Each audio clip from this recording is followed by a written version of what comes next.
അല്ല, ജനജീവിതത്തെ ഈ പെട്രോളിനെ തൊട്ട് കഴിഞ്ഞാൽ ജനജീവിതം മൊത്തം ബാധിക്കും. അതിൽ യാതൊരു സംശയമില്ല. ഇപ്പം ഗ്യാസ് കിട്ടിയിട്ടില്ലെങ്കിൽ അത് എല്ലാവർക്കും അറിയാമല്ലോ. ഇപ്പം വീട്ടിൽ ആണെന്നുണ്ടെങ്കിലും ഹോട്ടലിലാണെന്നുണ്ടെങ്കിലും ഭക്ഷണം കഴിക്കണമെന്നുണ്ടെങ്കിൽ ഗ്യാസാണെന്ന് ഉപയോഗിക്കുന്നത്. പിന്നെ ഈ പെട്രോളിയത്തിൽ ഉണ്ടാക്കുന്ന പല പ്രോഡക്ട്സും ഉണ്ട്. ഇപ്പം ഞങ്ങളൊക്കെ അതിൻ്റെ കച്ചവടമാണ് ചെയ്യുന്നത്. അപ്പം അതിനൊക്കെ വില കൂടുകയാണ്.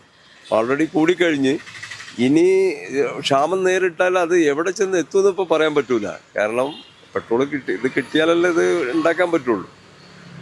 അപ്പോൾ അത്തരം പ്രശ്നങ്ങളുണ്ട്. പിന്നെ ഗ്യാസ് കിട്ടിയില്ലെങ്കിലും മനുഷ്യന്റെ നിലനിൽപ്പിന്റെ പ്രശ്നമായിട്ട് വരും. അത് തീർച്ചയായിട്ടും വലിയ ബുദ്ധിമുട്ടുകൾ ഉണ്ടാക്കും. കാരണം ടൗണിൽ സിറ്റി ലൈഫ് എന്ന് പറയുന്നത് ഹോട്ടലൊരു പ്രധാന സംഗതിയാണ്. കാരണം ജനങ്ങൾക്ക് ഭക്ഷണം കഴിക്കാൻ ഹോട്ടലിനെ ആശ്രയിക്കാതെ നിവൃത്തിയില്ല. അപ്പോൾ തീർച്ചയായിട്ടും അത് ഗ്യാസിന്റെ ക്ഷാമം ജനങ്ങളെ ബാധിക്കുന്ന വലിയ പ്രശ്നമാണ്.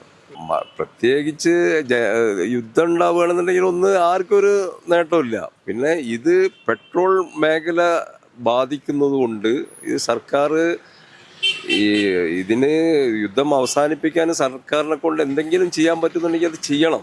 കാരണം ഇത് മനുഷ്യരെ മൊത്തത്തിൽ ബാധിക്കുന്ന പ്രശ്നമാണ്.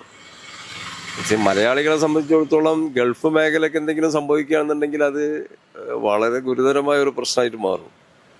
പിന്നെ ഇതന്നെ പെട്രോള് കിട്ടാത്തൊരവസ്ഥ വരിക എന്ന് പറയുന്നത് അത് വളരെ ബുദ്ധിമുട്ടുണ്ടാക്കുന്ന അവസ്ഥയാണ്. അപ്പം അത് വളരെ ക്ലിയർ ആണല്ലേ.